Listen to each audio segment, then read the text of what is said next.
Imagine designing a bomber so large it requires 10 engines to fly, only to mount the primary power plants backward. By forcing cooling air over the exhaust manifolds before it reached the engine block, engineers guaranteed constant, catastrophic overheating in the upper atmosphere. This is the Convair B-36 Peacemaker. Designed to carry an 86,000-pound payload over a 10,000-mile range, it was the ultimate brute force solution to early Cold War logistics. But the pursuit of extreme range created a thermodynamic paradox, turning the largest piston-driven bomber in human history into a flying fire hazard. To move a 328,000-pound aircraft across the Arctic without refueling, you need an engine of unmatched scale.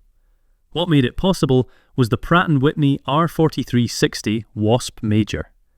It was a 28-cylinder, air-cooled radial engine. Inside this casing were 4 distinct rows of 7 cylinders, slightly offset from one another in a spiral pattern to maximize airflow. A single engine displaced 4,360 cubic inches and generated 3,800 horsepower. The B-36 utilized 6 of them. To this day, it remains the most complex and powerful mass-produced piston aircraft engine ever built. But raw power generates extreme heat, and the airframe design of the Peacemaker was entirely unsuited to manage it. And right here, you can see the fatal engineering compromise. The wings of the B-36 were over 7 feet thick at the root. To maintain aerodynamic efficiency and reduce drag, the engineers chose a pusher configuration.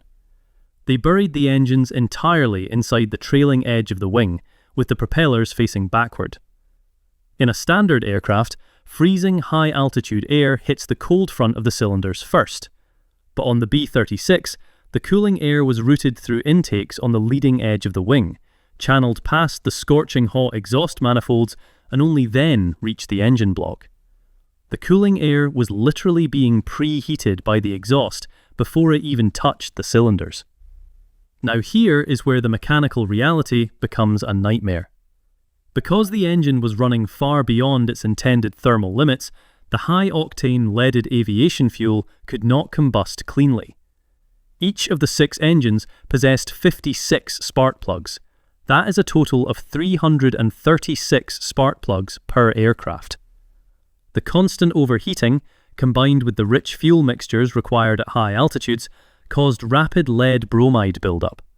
Spark plugs would foul out by the dozens during a single 40-hour mission.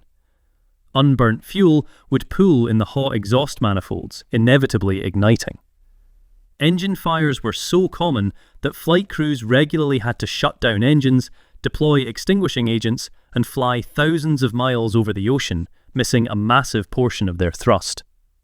Managing the engines on a B-36 was not flying. It was a 40-hour damage control operation, trying to stop the aircraft from slowly consuming itself. The Air Force realized they had a massive problem. To get this giant off the ground with a full nuclear payload, they needed more thrust. So, they decided to bolt 4 pure jet engines to the wingtips of an aircraft made almost entirely out of highly flammable magnesium. By 1949, the strategic reality of the Cold War demanded heavier payloads. The Peacemaker had to carry up to 86,000 pounds of ordnance. But at a maximum gross weight exceeding 328,000 pounds, the 6 massive piston engines were simply not generating enough thrust. The 7-foot-thick wings generated immense lift, but they also produced an extreme penalty in parasitic drag. During takeoff, the aircraft struggled to achieve safe rotation speeds, eating up miles of concrete. The solution was pure, unapologetic brute force.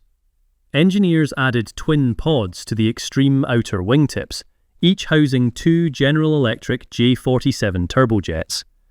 The aircraft now possessed 10 engines, but this created a massive mechanical conflict. The aircraft possessed a single, unified fuel system designed for high-octane, heavily leaded aviation gasoline. The newly added turbojets were designed to run on kerosene-based jet fuel. Redesigning the internal tanks was impossible, so engineers simply forced the jet engines to burn the leaded piston fuel. This severely degraded the turbine blades, guaranteeing a reduced operational lifespan and frequent engine overhauls. Imagine the structural stress on the main wing spar when 4 jet engines suddenly ignite at the very tips of a 230-foot wingspan. The incredibly complex thrust management required to keep this airborne. The famous phrase among flight crews was 6 turning and 4 burning. The 4 J47 jet engines were essentially fuel-hungry afterburners, used exclusively for takeoff and high-speed dashes over the target zone. Because they consumed aviation gas at a catastrophic rate, they had to be shut down during the long cruise towards Soviet airspace.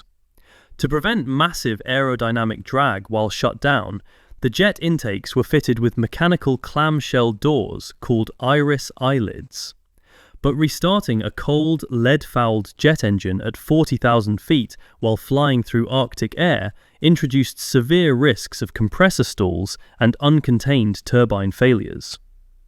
The workload inside the cockpit was staggering. Now here is where the structural engineering becomes truly terrifying. To offset the massive weight of 10 engines, thousands of gallons of fuel, and the heavy lead shielding required for nuclear payloads, the airframe could not be built from standard aviation-grade aluminium. Instead, Convair utilized a specialized extruded magnesium-zinc alloy for the majority of the exterior skin and internal structural bulkheads. Magnesium is exceptionally lightweight and rigid, but it is highly reactive and burns at temperatures exceeding 5,000 degrees Fahrenheit. As we established in Part 1, the backward-facing piston engines were constantly catching fire due to their flawed thermodynamic layout. The onboard fire extinguishing systems were barely adequate for a standard engine fire. If an engine fire burned through the protective nacelle firewall and ignited the magnesium wing structure, it could not be extinguished by any chemical agent on board. The aircraft would act like a giant, unstoppable flare in the upper atmosphere, rapidly melting its own structural integrity and breaking apart mid-flight. Operating a B-36 was the mechanical equivalent of building a high-capacity fuel tanker out of matchsticks and purposefully placing a blowtorch in the center. The B-36 Peacemaker was a transitional monster. It bridged the awkward gap between the propeller era and the jet age through sheer brute force engineering. It was heavily flawed, thermodynamically disastrous, and structurally terrifying to operate. Yet, the design accomplished exactly what it was meant to do. The 10-engine magnesium giant never dropped a single bomb in combat, proving that sometimes simply possessing an aircraft that pushes the absolute limits of mechanical sanity is enough to keep the peace. Thanks for watching.